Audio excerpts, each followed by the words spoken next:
Yes, it's a case for that most famous of all manhunters, the detective whose ability at solving crime is unequaled in the history of detective fiction. Nick Carter, Master Detective.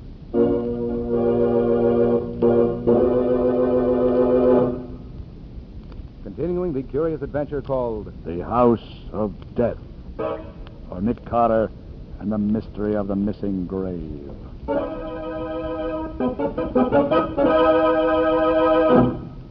Jonathan Drake, an eccentric millionaire, tells Nick Carter that his brother Philip Drake is trying to prove him insane so he can get control of the Drake fortune.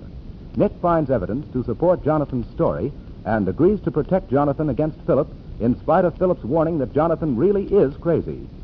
Spending the night at the Drake mansion, Nick and Scubby are wakened in the middle of the night by Jonathan, who is wandering through the halls calling for someone named Louise. And when they try to quiet him, he draws a gun and threatens to kill them. You're keeping her from me. You've taken Louise away. I'm going to kill you. All right, Scubby, quick. Pick up his gun. I'll take care of it, man. Right, Nick. Louise. Are you all right, Mr. Drake? Nick, he doesn't even hear you. Say, he must be nuts after all. Yeah, let's take him back to his room, Scubby. I'll give him a sedative. He should be asleep in a few minutes.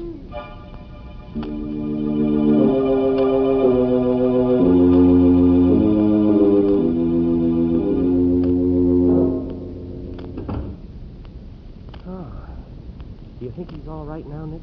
Yes, Scubby. He's sleeping like a baby at last.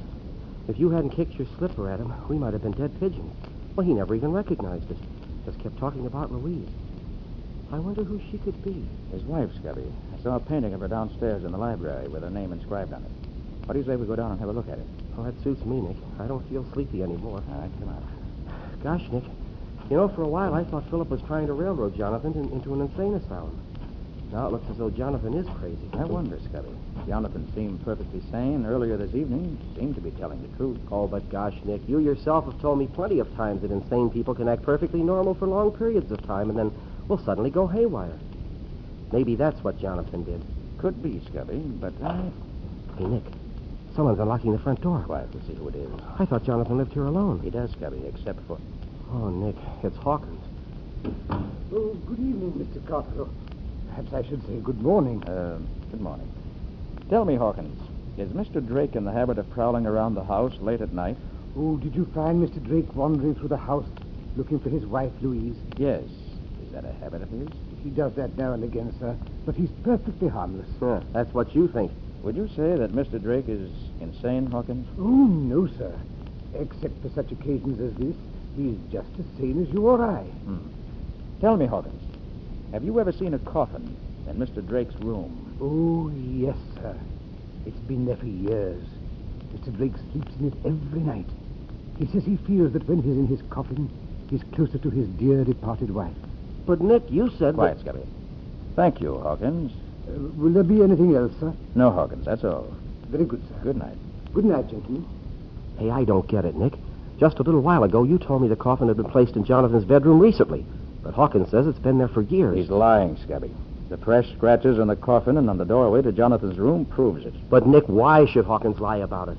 Hawkins is obviously working with Philip and not with Jonathan. But, Nick, Hawkins wasn't lying about Jonathan prowling around the house at night. We saw that for ourselves. Yes, Scubby, and that's the strange thing about this case. If Philip knows that his brother Jonathan has these irrational moments, why bother to place a coffin in his bedroom? Well, maybe he's just trying to build up a stronger case against Jonathan. Perhaps, Scubby. But I think there's some other reason, and I'm determined to find out what it is.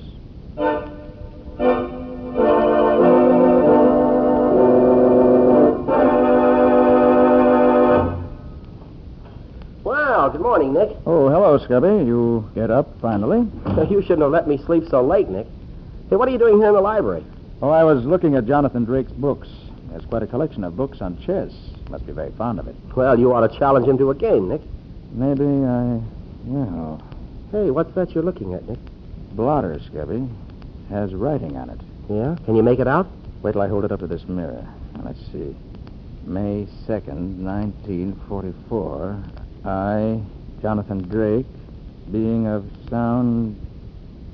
That's all I can make out. It sounds like the beginning of a will, Nick. Yes, Scubby. I should say that Mr. Drake drew up a new will on May 2nd. That's just a week ago. Probably got tired of Philip's attempt to get control of the estate and cut him off without a cent. Good morning, gentlemen. Oh, good morning, Mr. Drake. Oh, good morning, sir. I trust you slept well. Yes, thank you. Mr. Drake, if I'm not being too personal, would you mind telling me who the heirs to your estate are? My heirs? Yes. Well, my sister Hester and my brother Philip will share equally in my estate. You mean you're leaving Philip half of everything in spite of what he's trying to do to you? Well, you see, my will was drawn up before Philip started proceedings against me, and I never changed it. Yeah, but what about the will you wrote? Mr. Drake, I see that you have quite a collection of books on chess. You must be very fond of the game. Yes, I am. Well, I, too, am quite fond of it. Offers so many intricate moves. Yes, it does. Tell me, Mr. Drake, when you play chess, do you find you get better results when you move the knight horizontally across the board or when you move him vertically?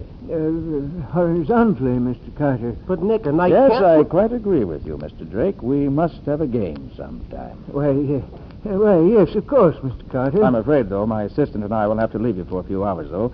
We hadn't anticipated staying here in your home, and, of course, we'll need a change of clothes. Very well. But you will return as soon as possible, won't you? Oh, yes, of course. You can expect us back early this evening. Is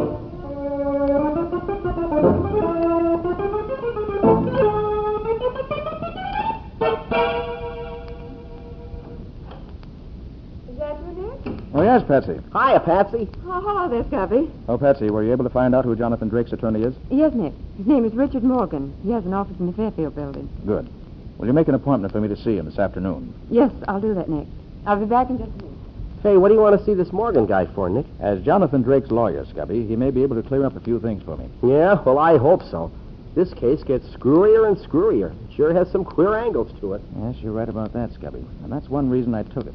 But it isn't working out at all the way I thought it would. No? Well, what do you mean, Nick? Well, first of all, Scubby, there's the matter of the coffin. Now, we know that Philip and Hawkins were lying when they said that Jonathan had been sleeping in it for years. Sure, Nick. The scratches on it prove that. Therefore, it's obvious Philip and Hawkins are trying to put something over on Jonathan. But then again, Jonathan's prowling through the house in his attempt to kill us would seem to prove his insanity without anything else. Now, if Hawkins is, if Jonathan is crazy, why should Philip go to all the trouble of planting a coffin in his bedroom to prove it? Gosh, Nick, it doesn't make sense, does it? No, Scubby, it doesn't. And that's what puzzles me. And this morning in the library, I found a clue that changes everything. Well, what was that, Nick? You recall the blotter, Scubby? The writing on it? Sure, Nick. You mean Drake's new will? Exactly. Jonathan Drake obviously made out a new will on May 2nd, 1 week ago. Yet when I asked him about his will, he told us he had made it out before Philip started proceedings, which was a month ago. Oh, gosh, Nick. How could a guy forget a will he drew up only a week ago? Scubby, perhaps he never did draw it up. But, Nick, we saw it on the blotter. Perhaps Jonathan Drake we talked to was not the Jonathan Drake who drew up the will. Oh, Nick, don't tell me you think there are two of them. Yes, Scubby. It's possible that the Jonathan Drake we know is not the real Jonathan Drake. Nick, you mean he's a phony? Yes, Scubby, I do. I was suspicious of him when he denied any knowledge of the will. So to satisfy myself, I tested his knowledge of chess. Yeah, and he didn't know the first thing about the game. Didn't even know how a knight should move. That made me certain he was an imposter. For the real Jonathan Drake does know chess. But, Nick, if the guy we know is a phony, where's the real Jonathan Drake? Unless I'm very much mistaken, Scubby, he's dead. Dead? Yes, and the man who's impersonating him is part of Philip Drake's plot to gain control of his brother's millions. Gosh, Nick, how do you figure that? Oh, Scubby, it's plain as can be. Philip Drake is a playboy who lives far beyond his means. And as long as his brother Jonathan was alive, there was no way he could get more money out of him. Oh, so he had to figure out some way to get rid of his brother without letting anyone know. Exactly, Scubby. I see. The fact that the real Jonathan Drake was a recluse was all in Philip's favor. There were only 3 people living who knew the real Jonathan: Hawkins, Hester Drake, and Philip himself. You're right, Nick. So Philip's first step was to bribe Hawkins to assist him. His second step was to kill Jonathan and to substitute someone to impersonate him. But, Nick, why would Philip want to have this phony Jonathan declared insane? Scubby, don't you see? With the phony Jonathan out of the way, Philip will gain control of the fortune. And yet to the world, Jonathan Drake will still be alive. Oh, sure, I see it now. But, Nick, why did Philip have the phony Jonathan call us into the case? That's where Philip overplayed his hand, Scubby. I think he wanted a prominent witness like myself to testify that the phony Jonathan really was insane. You mean, Nick, that he was playing you for a sucker? Exactly. Well, gosh, Nick, what a dope he was. He might have gotten away with it, too, if he hadn't called you into the case. Quite right, Scubby. But now that I've guessed the truth, we're going to prove it step by step. All right. What's our next move, Nick? We're going to pay a call on Richard Morgan, attorney for Jonathan Drake, and see what he knows.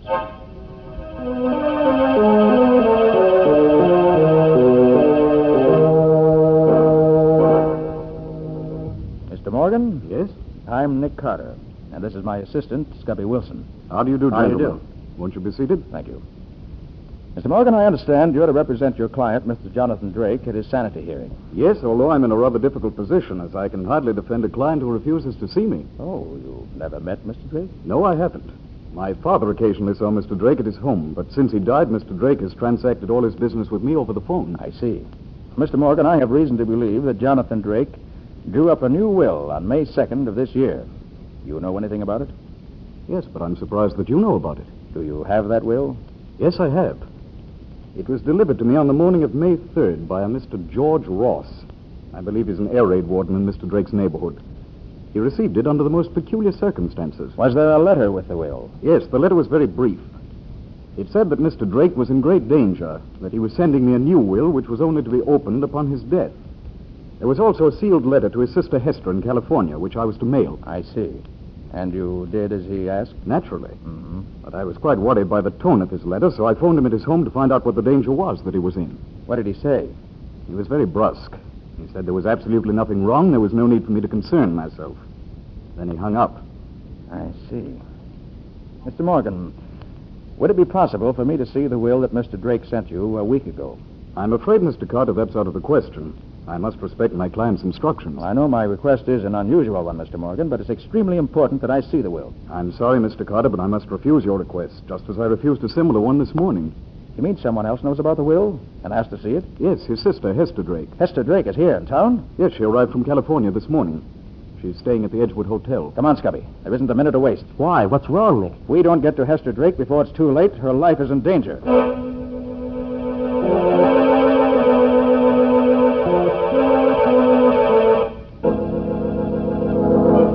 Well, for some reason known only to himself, Nick seems to believe that Hester Drake is in great danger. But what danger can it be that threatens Hester's life? And will Nick be able to save her? Listen tomorrow.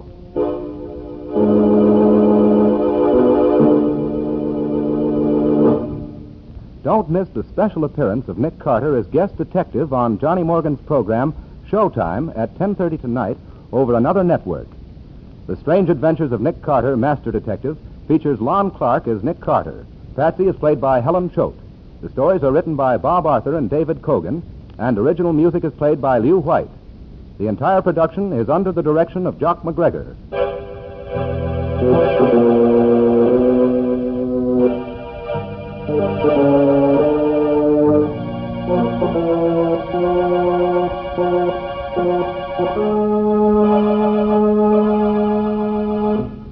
Tomorrow night at the same time, listen to the further adventures of Nick Carter in a case entitled The House of Death, or Nick Carter and the Mystery of the Missing Grave.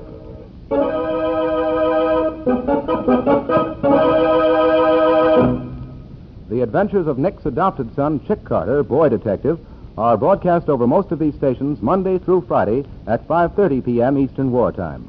Nick's own show, The Return of Nick Carter, a copyright feature of Street and Smith Publications Incorporated, is presented by the Mutual Broadcasting System from our New York studios and is broadcast over most of these stations every evening, Monday through Friday at 9:15 Eastern Wartime. This is Mutual.